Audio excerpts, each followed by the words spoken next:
Hello friends, तहे दिल से आपका स्वागत करता हूं मैं अरूप इस शो पर जिसका नाम है आईपीसी हार्ट केयर। ये एक डायरेक्ट डायल इन शो है और एक ऐसा शो है जो बेस्ड है प्रिवेंटिव कार्डियोलॉजी पे।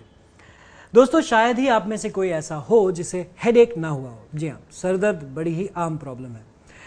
लेकिन क्या आपको पता है कि सरदर्द भी एक सिम्टम हो सकता है हार्ट प्रॉब्लम्स का? लेकिन कैसे पहचानें कि कौन सा सरदर्द कार्डियक है और कौन सा सरदर्द नॉन कार्डियक? इस बारे में रोशनी डालने के लिए हमारे साथ मौजूद हैं world renowned preventive cardiologist doctor प्रतीक्षा।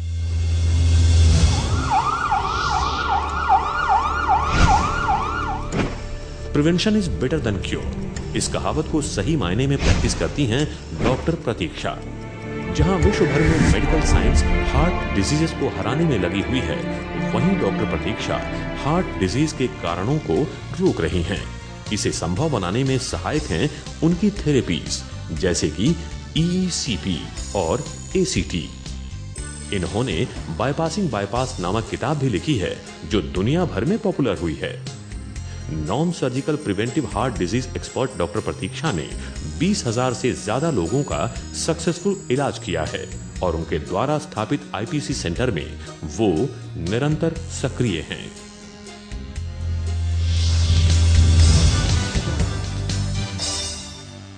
नमस्कार doctor, welcome to the show. आपका बहुत बहुत स्वागत है एक बार फिर से आईपीसी हार्ट केयर में।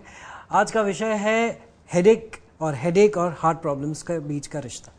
हम लोग डिस्कस करेंगे, चर्चा करेंगे इस बारे में। लेकिन दोस्तों, आपके टेलीविजन स्क्रीन्स पर कॉन्स्टेंटली फ्लैश हो रहे नंबर्स हैं हमारे, जल्दी से कॉल कीजिए और प्रश्न पूछिए डॉक्टर प्रतीक्षा से। जल्दी कीजिए। डॉक्टर प्रतीक्षा, मेरा पहला प्रश्न ये है कि ये जो हेडेक है ये बड़ी ही कॉमन प्रॉब्लम है जो कि सभी को होती है, और जनरली मैंने ये देखा है कि टीवी पे ऐड वैड देखने के बाद लोग हेडेक के लिए वो गोली ले लेते हैं जो वो टेलीविजन पे भी देखते हैं और केमिस्ट भी उन्हें सजेस्ट कर देते हैं। तो इस बारे में आप क्या कहना चाहेंगे? हेडेक्स क्यों होते हैं और क्या ये सही है गोली लेना? एक्चुअली हेडेक के अरूप इतने सारे कॉजेज है जी कि हमारी किताब में 1000 कॉजेज दिए हैं, 1000 कॉजेज फॉर हेडेक्स। जब भी हम मेडिकल की पढ़ाई करते हैं तो सभी तो इस शॉर्ट शो में बोल नहीं सकते, लेकिन let us go through the main things. like quite a few headaches are your lifestyle related because of irregular eating, sleeping and all wrong food habits. Then addiction related, you know, too much of smoking, alcohol, drugs, उसके वजह से। Then अभी disease की बात अगर निकले तो कोई भी डिजीज में हेडेक एक सिम्टम होता है, you know, like generally all the fevers, infection, cold बोलो, कॉफ बोलो, या किधर भी बॉडी में डिस्कम्फर्ट है, you know, headache could happen. Emotional stress, tension, you know, उसके वजह से। अभी डायरेक्टली हार्ट में ब्लड सप्लाई शॉर्ट होने की वजह से हेडेक ऐसा कभी होता नहीं एज अ सिम्टम। बट क्या है कि कभी कभी जैसे हाई ब्लड प्रेशर है, हाई ब्लड प्रेशर की वजह से हेडेक और गिडीनेस और स्वेटिंग होता है, and many times this high blood pressure leads to heart problem, you know. Right. So maybe not directly a heart problem but a cause which could lead to a heart problem. So आज हम जैसे दर्शकों के साथ prevention की बातें कर रहे हैं और सब इम्पोर्टेंट सिम्टम्स जो है जैसे चेस्ट पेन, सांस फूलना, पैल्पिटेशंस, हेडेक्स, पेट में दर्द, सब सिम्टम्स दे रहे, तो हमने सोचा कि हेडेक का भी एक जो एस्टैब्लिशमेंट कर दे कि क्या हार्ट के साथ कनेक्शन हो सकता है। तो जैसे हम इम्पोर्टेंट सिम्टम्स के बारे में डिस्कशन कर रहे हैं, जैसे कि हेडेक नॉर्मली सभी को पता है कि चलो ब्रेन रिलेटेड कोई प्रॉब्लम है, माइग्रेनस है या ट्यूमर्स है या ब्रेन डिसऑर्डर्स है, उसमें तो हेडेक होना because it is reason that organ related, वो तो सभी को पता ही है। लेकिन बाकी के कॉजेज जो है या मेनली हार्ट रिलेटेड है कि नहीं, we thought that you know we will bring about the connection, ताकि हमारा जो मेन है कि लोगों को हार्ट अटैक से प्रिवेंट कर सके, या अगर हार्ट में ब्लॉकेजेस हो तो उसका जल्दी डिटेक्शन हो। So we just want to establish this causation.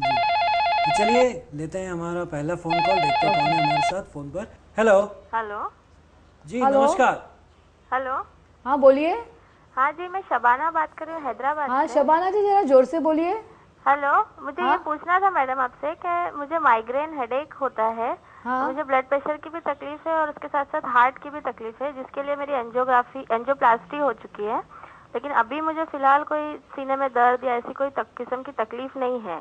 तो आपके यहाँ आईपीसी में मेरे लिए प्रिवेंटिव प्रोग्राम क्या ऑफर कर सकते हैं आप? ये आपको जो माइग्रेन की जो तकलीफ है वो कब से है हेडेक की? ये कम से कम 8-10 सालों से है जी। अच्छा, मतलब वो आपका एक क्रॉनिक प्रॉब्लम है और अभी आपको उसमें कंट्रोल है अच्छी तरह से? हाँ वैसे कंट्रोल है, लेकिन वंस इन अ मंथ या ट्वाइस इन अ मंथ मेरे को अटैक आता है माइग्रेन का। जैसे शबाना जी आपने बताया कि आई जस्ट रिकलेक्ट के एक माइग्रेनस हेडेक, ब्लड प्रेशर और आपकी एंजियोप्लास्टी भी हुई है, राइट? या see we have preventive programmes at IPC, क्योंकि आईपीसी का व्यू होलिस्टिक है, though we work on heart but ultimately we look at the whole body, that's why it is like holistic. And we talk of a cardiac rehab program after angioplasty. ये बहुत अच्छी बात है कि आपकी angioplasty successful हुई है और आपको उसके बाद प्रॉब्लम नहीं है, लेकिन एंजियोप्लास्टी के बाद भी दोबारा प्रॉब्लम आ सकता है। क्या आप ये जानते हैं, आपको ये जानकारी है इसके बारे में? ऐसा सुना है मैंने। अच्छा, लेकिन ये आपने सुना है, लेकिन इसके लिए आप खुद को अलर्ट करना है कि ये आपको दोबारा ब्लॉकेजेस ना आए। उसके लिए हमारे यहाँ जो प्रिवेंटिव प्रोग्राम है, जिसमें हम लोग आपकी टेस्टिंग करके देखते हैं कि अभी आपकी हार्ट की सप्लाई नॉर्मल है कि नहीं, and as per the supply we guide you the exercise. See routinely ऐसे ही चले जाना, फास्ट चलना, it could be a problem to the heart, because heart disease is a silent disease. Okay, so we estimate everything and we do. Second thing is that ये जो migraines headache में stress एक common factor है, heart disease में भी stress एक common factor है। तो इसके लिए आपकी जो इसमें स्ट्रेस मैनेजमेंट मतलब तनाव मुक्त होना बहुत ही इंपॉर्टेंट है मेरे हिसाब से। So all this aspects are cleared in this programme where we make you live a new lifestyle which you can follow. तो शबाना जी, और डिटेल्स आपको हमारी वेबसाइट पे मिल जाएंगे, because we are running short of. Shabana ji, हमारी वेबसाइट है ipc-india.org, जिस पर आप जा सकती हैं और कई सारी डिटेल्स जो है आप वहां से ले सकती हैं। जी, अच्छी बात है। Thank you so much Shabana ji for calling. शुक्रिया जी। शुक्रिया। डॉक्टर, अभी आपने लाइफस्टाइल की बात की, तो इरेगुलर लाइफस्टाइल किस तरह से हेडेक का कारण बन सकती है? बहुत। You party, hangovers, alcohol. Okay, so like lifestyle में क्या है कि स्लीपिंग एक तो forget, I mean I just said like that for this, but sleeping आजकल सबसे बड़ा प्रॉब्लम है। लोगों को नींद बराबर से नहीं मिलती है। अगर वो लोग सोने भी जाते हैं तो अगर खाना खा के इमीडिएटली सो जाते हैं तो क्या होता है कि food is being digested, so the body does not get complete rest. तो मॉर्निंग में भी उठते हैं तो उनको लगता है जैसे पूरी नींद नहीं हुई है, and they feel drowsy during the day.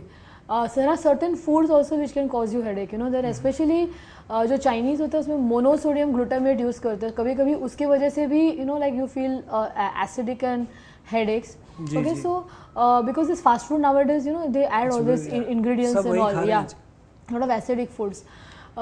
Stomach problems, constipation से भी मतलब headache होते हैं, because nowadays I hear a lot of people getting this acidity, gas, constipation as a problem.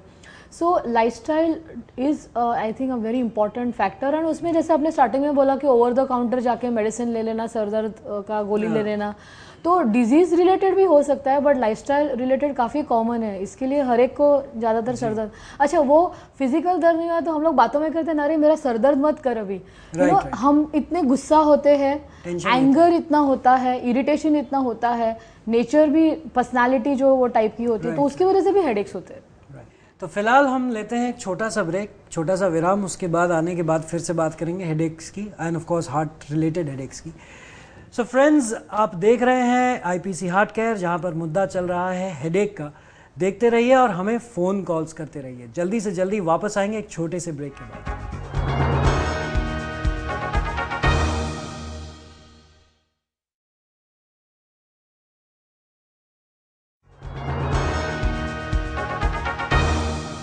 Welcome back after the break. मैं हूं अरूप और मेरे साथ हैं यहाँ आईपीसी हार्ट केयर पर डॉक्टर प्रतीक्षा, जी हाँ, जो कि है वर्ल्ड रिनोड प्रिवेंटिव कार्डियोलॉजिस्ट। दोस्तों, आईपीसी हार्ट केयर से किस किस को क्या क्या फ़ायदा हुआ है उसकी एक झलक मैं आपको दिखाना चाहूँगा। Take a look. आज से कुछ 11 साल पहले चलने के टाइम पे मुझे तकलीफ़ होती थी। मॉर्निंग वॉक करने निकलता था तो थक जाता था। ऐसे करते करते थकावट बढ़ती गई, चलना फिरना बहुत मुश्किल होने लगा। मेरे दोस्तों से मैंने बात की तो उन्होंने कहा कि प्रतीक्षा के पास जाओ, वहाँ चेकअप करा लो। प्रतीक्षा के पास आया तो उन्होंने चेकअप किया, बोले आप एंजियोग्राफी कराओ। एंजियोग्राफी करा के ले आया तो बोले तुम्हारी तो हालत बहुत ख़राब है, कभी भी चले जाओगे। तो बोले फिर एक काम करो, आप हाई रिस्क फॉर्म साइन करके दे दो, हम आपका इलाज करते। बस इलाज चालू किया। पहला ही ड्रिप लेकर के जैसे मैं नीचे उतरा तो मुझे लगा कि मेरे अंदर शायद नई जान आ गई है।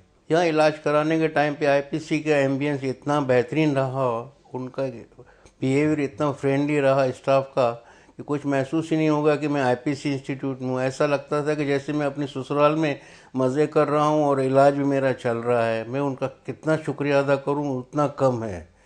और ख़ास करके आईपीसी के स्टाफ और डॉक्टर एकदम एकदम हद से ज़्यादा मोहब्बती और हद से ज़्यादा कोऑपरेटिव है। शुक्रिया। ऐसे ही कई फ़ायदे दोस्तों आपको भी हो सकते हैं। और अगर आप और भी ज़्यादा जानना चाहते हैं प्रिवेंटिव कार्डियोलॉजी के बारे में, तो डॉक्टर प्रतीक्षा की कई लिखी हुई बुक्स हैं जिन्हें आप रेफ़र कर सकते हैं, जिनमें से to name a few are bypassing the bypass surgery, जो कि उन्होंने लिखी है world famous US doctor Crenton के साथ, और महाराष्ट्र गवर्नमेंट पुरस्कृत बुक जो कि मराठी में है बाईपासला पर्याय। जी हाँ, ये बुक भी आप रेफ़र कर सकते हैं।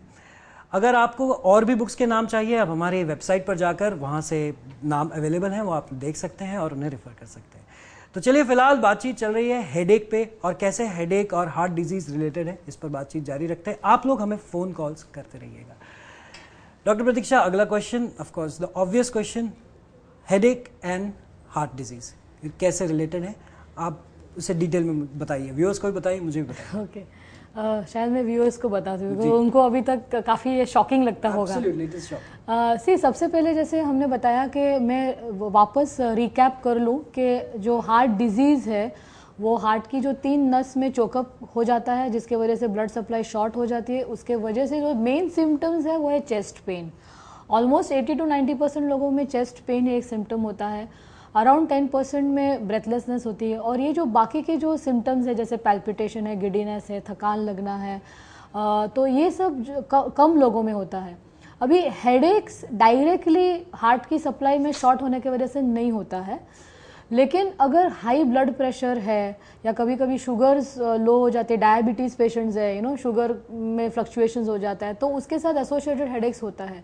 और आपको अभी तक पता हो चुका होगा क्योंकि हम लोग बार बार कहते हैं कि हार्ट डिजीज़ के जो रिस्क फैक्टर्स है वो है high cholesterol, blood pressure, diabetes, excessive stress, smoking, genetic. तो ये सब जो सेडेंट्री लाइफस्टाइल, तो ये सब हार्ट डिजीज़ को लीड करते हैं। तो हमारा जो मेन एम है प्रिवेंशन। तो हेडेक डायरेक्टली हार्ट डिजीज मतलब हार्ट की सप्लाई या हार्ट अटैक से संबंधित नहीं है, that it is not a major thing, but it is a symptom of a blood pressure, and we are also treating the risk factors of heart problems at our center. That's right. तो ये जो हमारे preventive cardiology programme है उसमें हम blood pressure reversing programme भी करते हैं, डायबिटीज़ रिवर्सिंग भी करते हैं, ताकि लोगों को हम हार्ट डिजीज होने से पहले ही रोक लें। That's right. तो चलिए बात करते हैं हमारे अगले कॉलर से जो फोन है। हेलो। हाँ बोलिए। जी नमस्कार, आपका शुभ नाम? नमस्कार, डॉक्टर प्रतीक्षा बोल रहे हैं? हाँ बोल रही हूँ। हाँ, मैं हिमाचल से हेमराज शुक्ला बोल रहा था। हाँ बोलिए। हाँ, मेरी उम्र 55 साल है। हाँ। मुझे हमेशा सर दर्द हुआ करता है। अच्छा। तो पहले भी मुझे बीपी का तकलीफ तो कुछ 15 साल से है। हाँ। एक बार मेरी बाईपास सर्जरी हो गई है 5 साल पहले। अच्छा, सर दर्द का प्रॉब्लम कब से है, कितने सालों से? अभी ये 3 सालों से ज्यादा हो गया है। डॉक्टर कहता है कि बीपी बढ़ा हुआ है। अच्छा।